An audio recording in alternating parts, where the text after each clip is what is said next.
Namaskara and welcome to BIC Talks, a podcast by Bangalore International Centre, bringing you conversations that move, inform, and encourage discourse. The greatest revolution in this country is not a political revolution of any kind, but cultural revolution. In that revolution, God and ideas associated with God were freed from the clutches of a language like Sanskrit by what we call the modern Indian languages. It was actually a progressive step, but we decided to think of that as regression under the impact of the colonial rule. The British went away. We were left to ourselves. We became a free, independent country. We started experiencing freedom. But in the 1890s, this idea of dark Middle Ages got entangled very wrongly, completely ahistorically, non-historically, anti-historically. It got entangled with the arrival of Muslims in this country. Has the artificial memory already taken a complete possession of the human memory? Have Indians altogether forgotten from where they arrived here? Where does one locate the beginning of India as a civilization? Does it originate in the Vedas? Does it go back to the Indus civilization? Was there a civilization before the Indian mythos emerged? What was India when the Holocene began 12,000 years before our time? Why is there politics being constructed around the question of India's origin? This lecture by thinker, cultural activist and literary critic Professor N Devy will discuss the need for a people's report on Indian civilization and the efforts being made towards preparing such a report. This episode is an extract from the third talk of the masterclass series, Memory, Culture and the Being of India by Professor N Devy, which took place in early February 2022 at the Bangalore International Centre. Now, over to Professor Devy.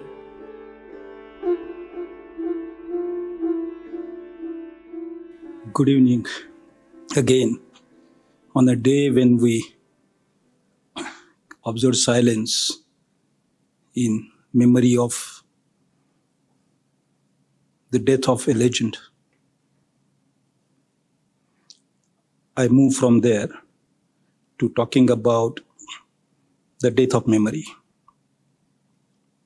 But before I begin placing before you ideas related to that, let me for a while take you back to some ancient past in a civilization not ours, but not unlike ours. And this is the Greek civilization. For the ancient Greeks of the times before Socrates, Plato, Aristotle, just before their time, they were struggling with a hugely philosophical question about the relationship between shadow and substance. The question was, is a shadow of a given substance, given object, part of the object? Or if it is some superaddition, possibly avoidable, is it inherent or is it extraneous? Plato, for one, was quite terrified by the idea of the shadow. And we all know that Plato describes awakening of a mind, but not with a sense of delight and thrill, but with a sense of terror. When this Plato's caveman stands at the mouth of a cave, he's not seen the sun anytime. And before he spots the sun, he sees his own shadow at the mouth of the cave. And this caveman is terrified. You might have seen some of the paintings of early modern times where figures like Galileo or Copernicus, they're looking at the sun and we see them from the back only, as if a shadow is coming between those great characters painted. Between them and us, a shadow comes. Why were the Greeks so worried about this question of shadow? Why did they think of substance not being shadow, or the shadow not being substance? Is a curiosity which needs some attention. At least for this evening, it is of relevance to us in India, now and in future. Aristotle was talking about beauty. He was talking about art, literature, in the text called Poetics. He insisted that poets do create objects, but they are primarily copies of objects created by painters. And painters or carpenters do create copies of objects that are up there. Now this there is an intriguing feature in the whole discussion. Aristotle described that as the ideal world, the world of ideas, not world of ideals. The explanation is ancient Greeks thought of spaces in terms of our space, the space of humans, a space which is different from ours, probably above us, or at least at a distance from us, which is full of light, and a space which is full of darkness, the Hades, call it the realm of death. In the realm of death, there is no light, and therefore there is no shadow. There's only darkness. In the realm of light, the light is so pervasive that there cannot be any shadow. In our world, we are objects and shadows. In our world, for those Greeks, there is the presence of that, call it heaven if you like. Heaven, and for simplification, I'll use the term hell, though hell is not exactly the term they use. Aristotle was saying that in that world which is full of light, if there is no shadow, obviously there is no death. If there is no death, then things there never disappear. If things there never disappear, they need not be recreated. If there is a table once, it's a table for all time. It is the idea of the table that is what occupies that space.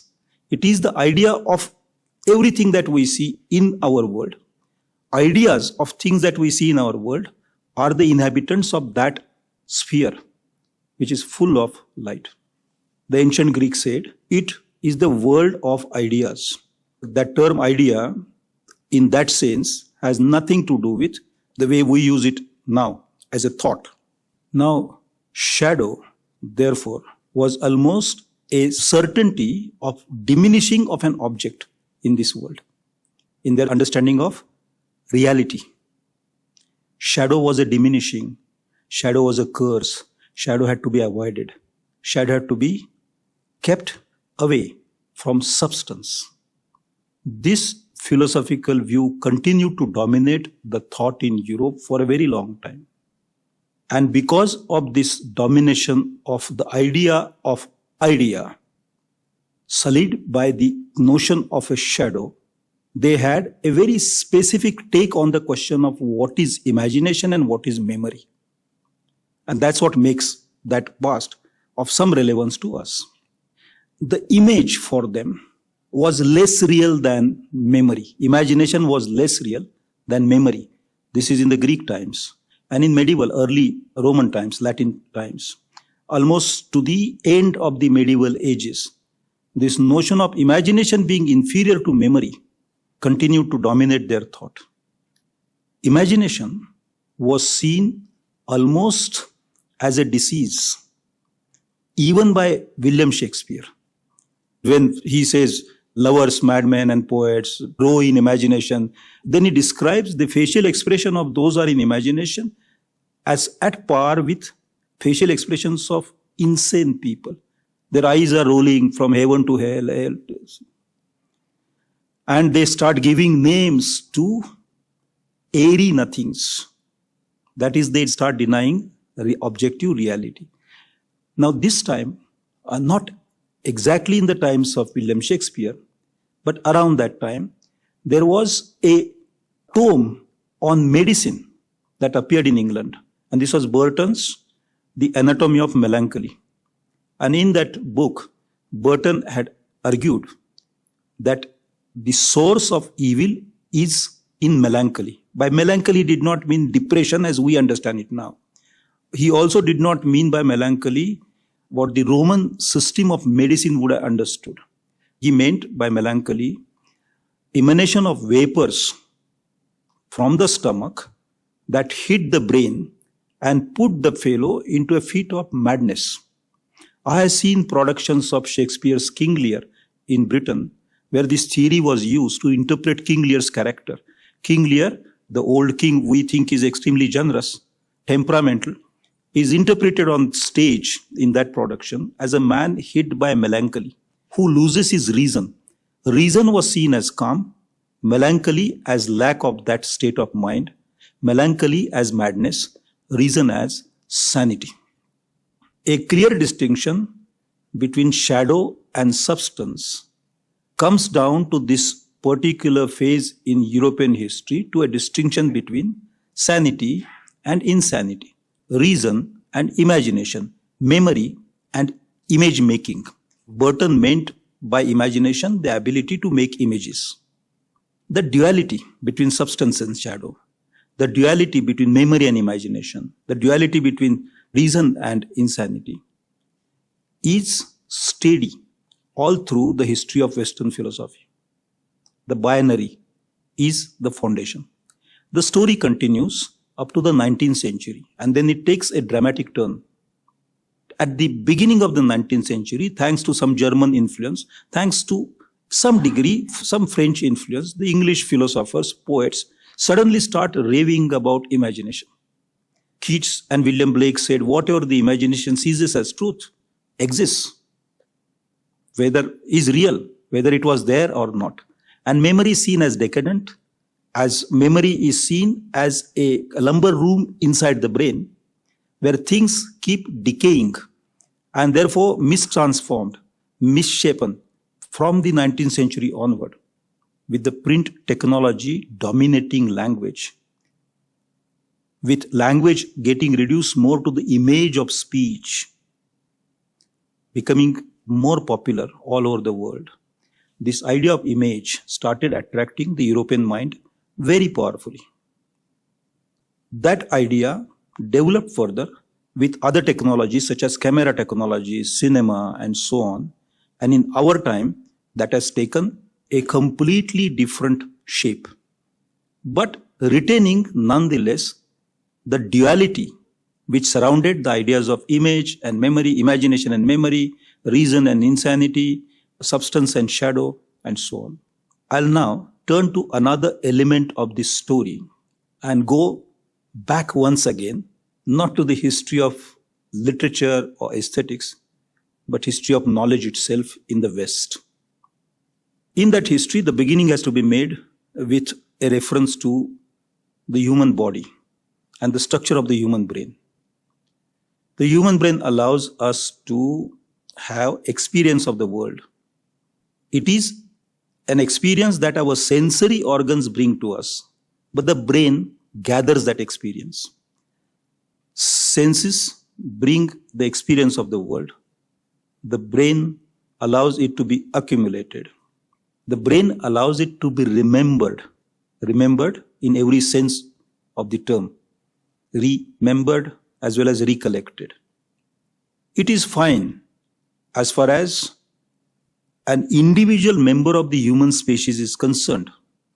But because humans are gifted with language, and language has allowed humans to make communities where thoughts can be communicated interpersonally, a person's sensory memory gets deposited in a collective space which is non-personal.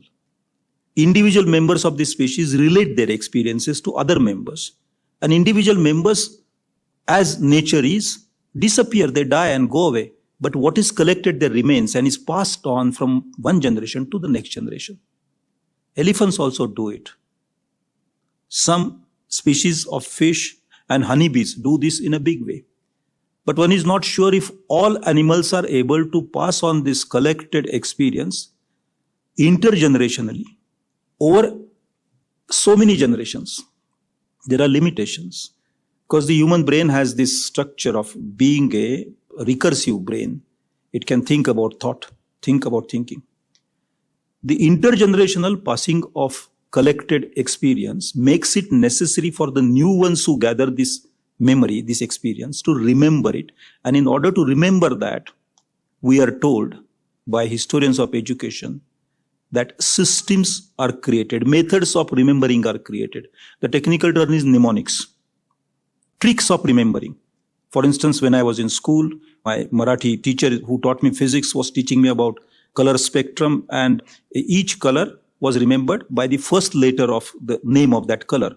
In Marathi, it went ta, na, pi, hi, ni, pa, za. That is tamda, pula, nila, yellow, red, etc., etc. Similarly, in the music tradition, the sa, re, ga, ma, pa, da, ni, sa is remembered. It's an entire culture. Some people have given very strange interpretation of this because Saranga Dev said this system. They're saying, no, sa, re, ga, ma, pa, da, ni, sa. It is about Saranga's pada, but it is not so. Anyway, mnemonics are easy to understand. Often when we teach children to cram things, we use these simple methods.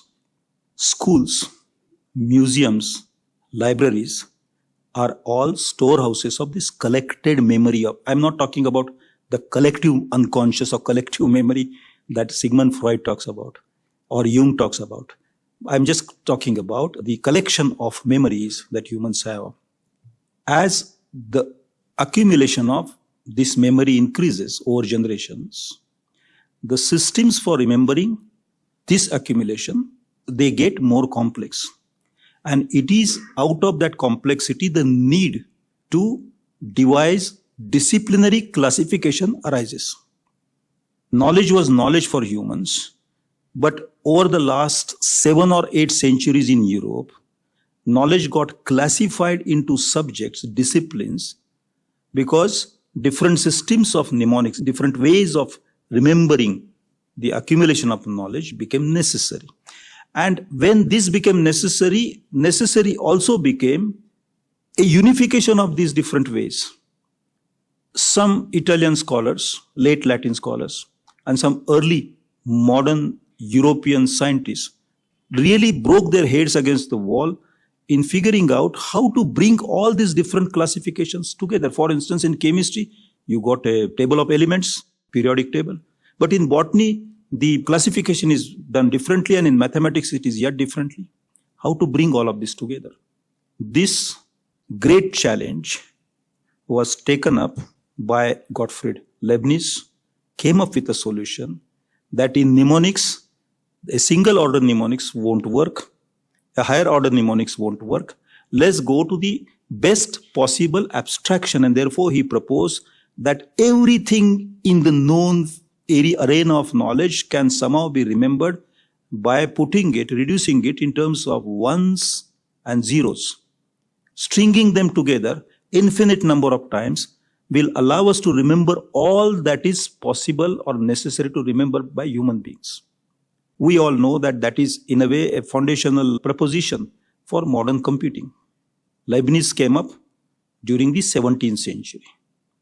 His method remained unused throughout the 17th century, almost to the middle of the 18th century. But by the middle of the 18th century, the natural sciences were brought together under the rubric of the sciences. And at the beginning of the 19th century, after the end of the Napoleonic Wars, one sociologist who was a great admirer of Napoleon decided to suggest that social sciences also could be brought together as a common area of knowledge. The 19th century was the century which, on one side, privileged the image and imagination over memory, and on the other side, it privileged a method of unifying knowledge over experience, over individual experience or disciplinary explanations. Both these together in our time, when I say our time, I'm thinking of the end of the 20th century and the first quarter of the 21st century. In our time, all of this, it boils down to man's utter impatience to enter the world of images, utter impatience to move away from substance and creating a world of images which will in coming future become a far weightier, far graver realm of reality, where the Greeks began imagining that what we see is real. Today we are at a stage where what we shall see in future is real, is the command of our time. The cyberspace, the negative matter, the existence outside the earth, and of course, the thought more than the body, the abstract thought more than the physical body will become more important for deciding human transactions. At that time, humans won't be the Homo sapiens we have known or believe to have known. Homo sapiens will become the Homo Deus. Almost like the Olympian gods, almost like those ideas in the world where there is no shadow, only substance. We might move to an arena where there are only shadows, no physics. Now, all this I am placing before you because I want to comment on India. This entire development was guided by a foundational belief that there is a binary, that X is always a non-Y if Y is not equal to X. The other is always the non-self if it is not the self's dream of the self. Here, in this subcontinent, things happen differently. Memory was not seen necessarily as being different from image. Image was not seen necessarily as an enemy of memory. Let me recount some of the versions of these concepts. The Gita, which is of course a later day addition to the Mahabharata, but nonetheless a reasonably good philosophical document. Krodhat bhavati sammoha, sammoha smruti vibhrama. Smruti is of utmost importance in order to keep humans close to the awareness of the other world, the divine within as well. Smruti parampara, memory traditions were extremely sacred. We all know that we have long oral traditions based on the ability of those who carried these traditions forward to remember. We're told that of the 72.5 meters in which the Vedas were composed, not one of the poetic meters is lost even today by people who study how to recite the Vedic literature. Smruti parampara is the tradition of memorization. But there is a different idea of smruti in the philosophical texts and in literature as well.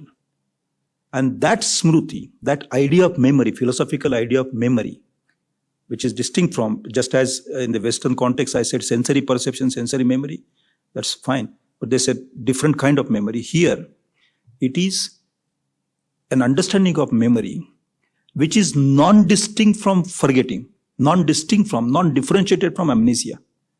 Amnesia can at best be translated in some of the Indian languages I know as Vismruti. But Vismruti is not forgetting in the sense of forgetting.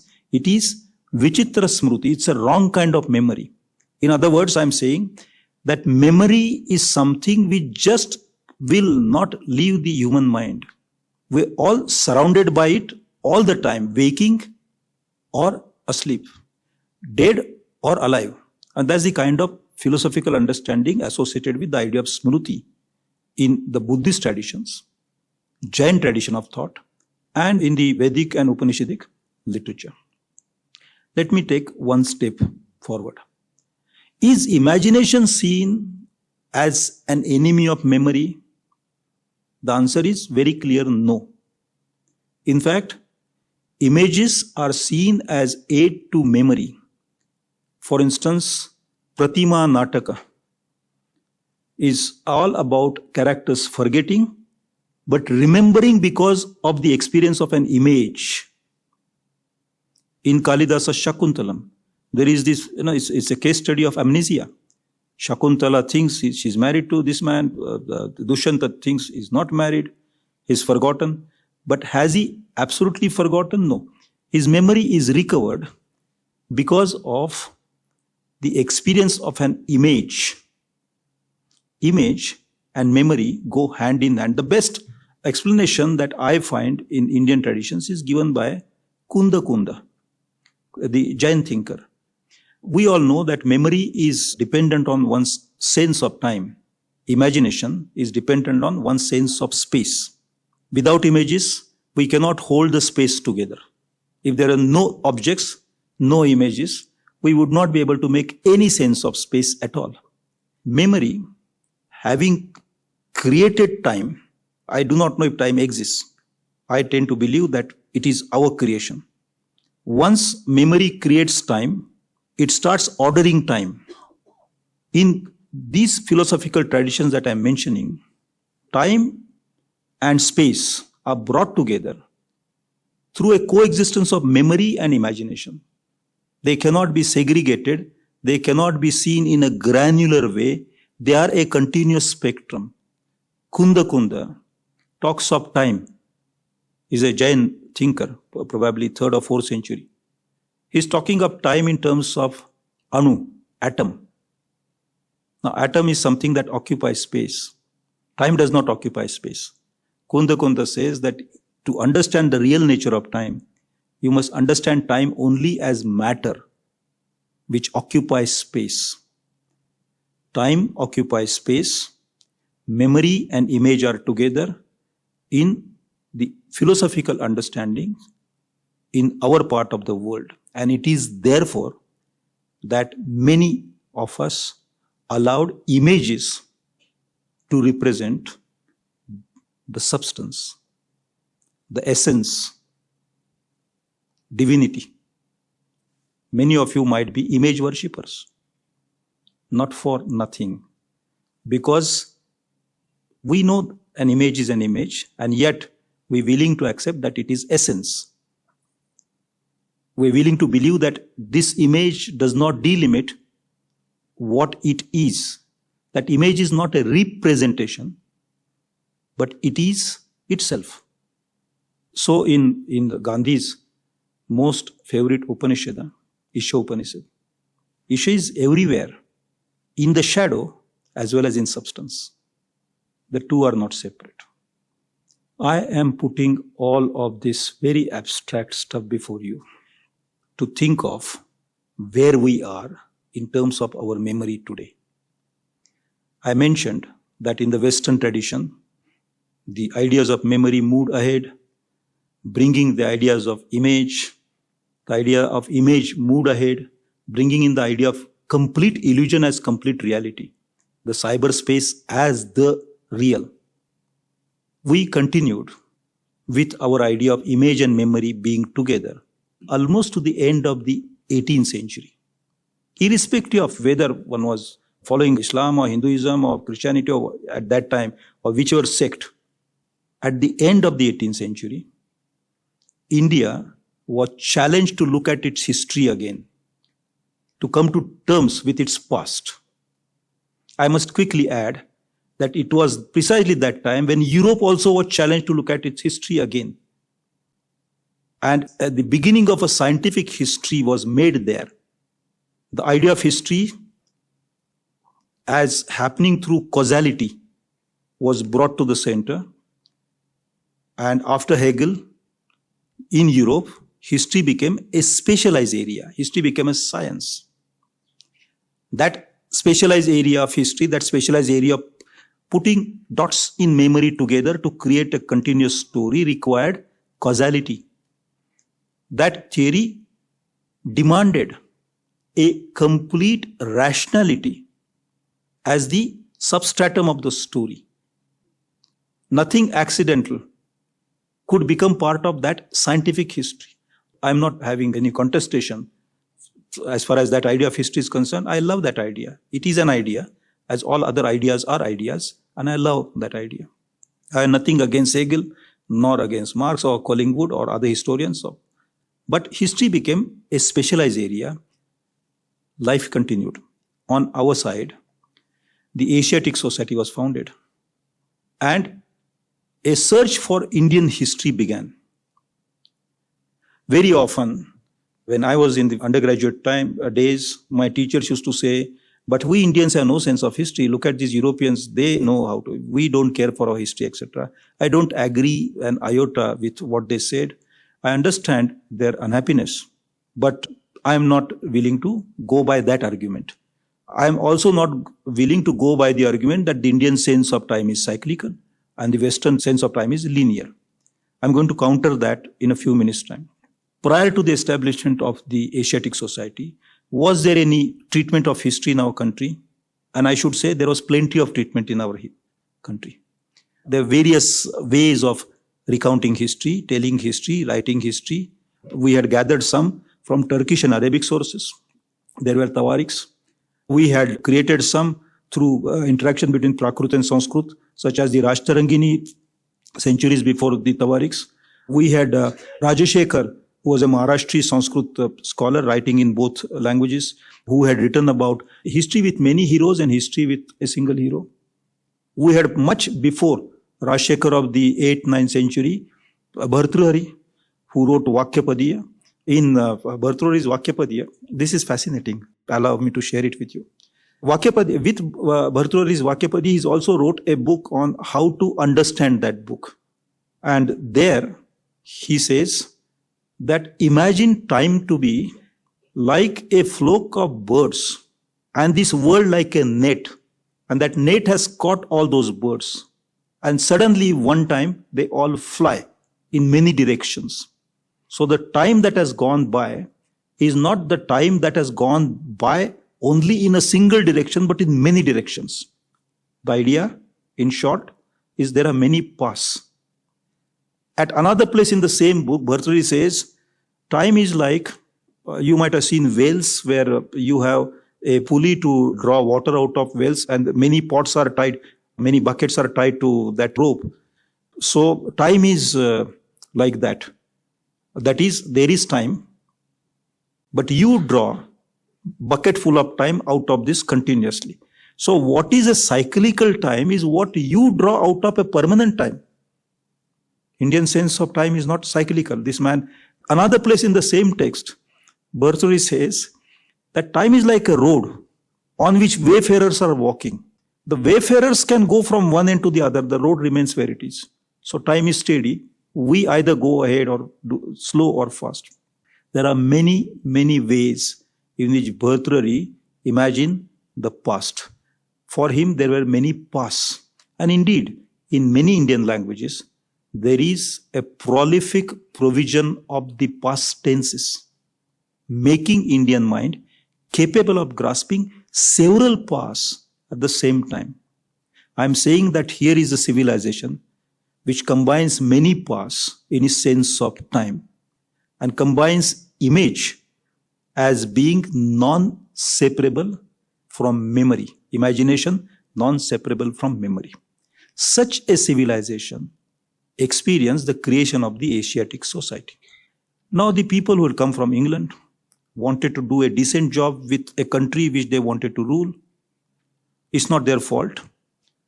People who were part of the Bengal Renaissance felt charmed by that. It's not their fault. Indian schools of history emerged out of this kind of synthesis, and that is not unnatural. So we had our Sarkars and Rajwades and historians telling the story of India many times over. And all of us welcome those stories of the past. In some stories, the heroes were depicted as much larger than life.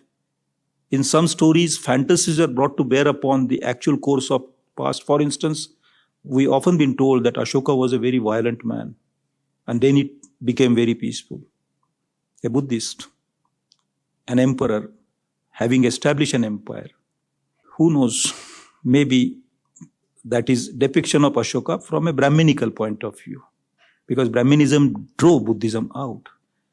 Many kinds of stories we accepted with no problem. It's not that we were indifferent to our past. It's not that we had no sense of history, but our sense of history was different. It was inclusive, if I may use that, though that term is not quite sufficient. It was a complex sense of time, of memory, of imagination. It was a sense based on the inseparable aspects of the human experience. You will immediately ask me a question to tell me how wrong I am, and that question I'll spell out for you before you ask it to me. Imagination or images. Images are pursued by the human brain through the eye. Prefrontal cortex analyzes those images and arrives at abstractions, judgments. Memory, oral memory, enters our brain through the ears, not through the eyes, and gets into the Broca's lobe, the Broca's lobe part of the brain. And there the analysis, abstraction, judgment is done differently. You might ask, how is it possible that there is a civilization which is using both the visual and the oral as a composite way of analyzing? My simple village rustic answer would be, people who are inherently multilingual learn to do this. I will even say that we'll be able to do this not because we're multilingual, but probably we're multilingual because we learn to do this. Because this is how the cognitive apparatus works in this civilization. I'm not saying there are no exceptions.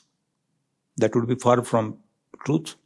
I'm not saying that this is the grammar of our behavior, but by and large, this is where we are. Now, when we went past the Asiatic society and its versions of our past, we accepted even those versions of the past quite gleefully, quite cheerfully. However, through the 19th century, an idea of nationalism also started coming to us. We accepted that idea as well. I said there was a clash between the ideas of related to freedom and ideas related to nationalism. We accepted both. Our freedom struggle also brought with it, as its flip side, the idea of nation. But in that idea of nation came a certain version of history. And that version of history was based not on any interpretation of the past, but on a fantasy of the past. And the story is this. This version of history, based on a fantasy of our past, started surfacing in the 1890s. Why did it surface at all? Because if I may refer to my own work, I feel ashamed doing that, embarrassed doing that. But my very first book was called After Amnesia. And I was describing in that amnesia, not loss of memory in the Indian sense, not vismruti, but Western kind of amnesia. I had argued there that the colonial experience, being the experience of domination of one society by another society, necessarily brings with it a certain embarrassment about who we are. And in that embarrassment, one goes overboard behaving like the one who dominates us. You will notice this in your own household. Those who are dominated by you will try to fit into your framework of moral, social etiquette, the eating and drinking habits and so on. This happens to all people. This is Freudian analysis of how memory works, how amnesia takes place. In our part,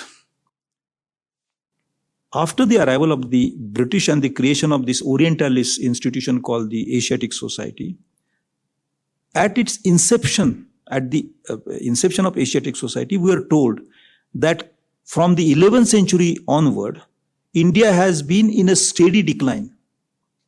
But prior to the 11th century, it was all glorious. We accepted that and we imbibed an amnesia. We imbibed some kind of dislike for the dark medieval ages. This darkness of medieval ages was a European habit of dividing time, beginning, middle, and end. That habit had come to them from Greek times, where Aristotle had said tragedies or comedies beginning, middle, end. Our eschatological scheme had neither a specific beginning, nor a specific middle, nor a specific end. Our idea of temporality, run of time, was conceptualized very differently, but we accepted it because we were dominated. And through this cultural domination, political domination, economic domination, we decided to be amnesiac. We started looking at history by a cultivated dislike for our Middle Ages, while in fact, the Middle Ages the ones which gave rise to modern Indian languages. The greatest revolution in this country is not a political revolution of any kind, but cultural revolution. In that revolution, God and ideas associated with God were freed from the clutches of a language like Sanskrit by what we call the modern Indian languages. It was actually a progressive step, but we decided to think of that as regression under the impact of the colonial rule. The British went away. We were left to ourselves. We became a free, independent country.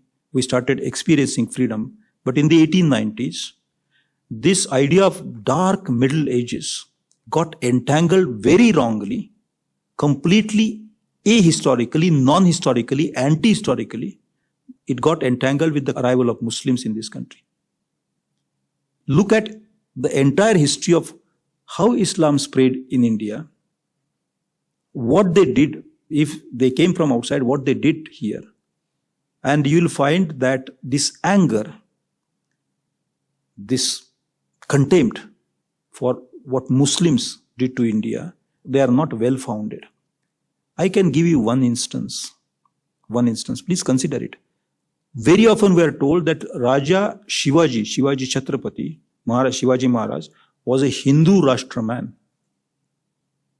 In 1656, Shivaji wrote a letter to Aurangzeb. In that letter, Shivaji says, and this was a letter protesting. Shivaji was about 28-year-old, young prince, trying to be close to the people and create a state which is responsible to the people. Shivaji writes in that letter to Aurangzeb that your great-grandfather, Akbar, did not torture people of other religions. He loved all and thought of welfare of all because he knew that to rule is one thing quite different from to follow a religion. And it is therefore, and I am using Shivaji's word, that later is published, it is available, I can send it if somebody wants it on internet to you. Shivaji says, Akbar was called Jagat Guru because of that. Shivaji described Akbar as Jagat Guru. Shivaji did not complain about Akbar. Shivaji then says that Jahangir and Shah Jahan were also, they took good care of all religions. It is with Aurangzeb that Shivaji has complained. And he says that your jizya tax levied on only some people is denial of your role as a king, as an emperor. Now, did Shivaji find the Mughals to be despicable people? The answer is no. But we are made to imagine that Shivaji was fighting Muslims. He was not fighting Muslims. He was fighting a governance which was bad. In our amnesia, cultural amnesia which we inherited, we thought that everything that happened during medieval times was bad. It was a decline. William Jones had stated that. We lapped it up, we imbibed it, internalized it, and started looking at the medieval ages as dark ages. Towards the end of the 19th century, a theory which had emanated from linguistics but had its roots in William Jones's statement started hitting the minds of some of Indians, some of our leaders. This theory related to the idea of Indo-Aryan language and the associated Indo-European and the Indo-Iranian language. And in that theory, the term Aryan got misinterpreted by some French linguists as name of a people, a group of persons. And on the basis of that, going back to pure Aryans, a German ruler destroyed millions of people. Fascism in Germany, Nazi rule in Germany revolved around this idea of pure Aryan blood, inferior blood. Hitler's rise begins after the end of the First World War, but from the year 1923. Just about those years, some of our own people, because Hitler was eventually to fight the British, though Hitler did not despise the British in his Aryanist philosophy. He had included the British as people of pure Aryan blood. We should not forget that. Our people started thinking of an opportunity.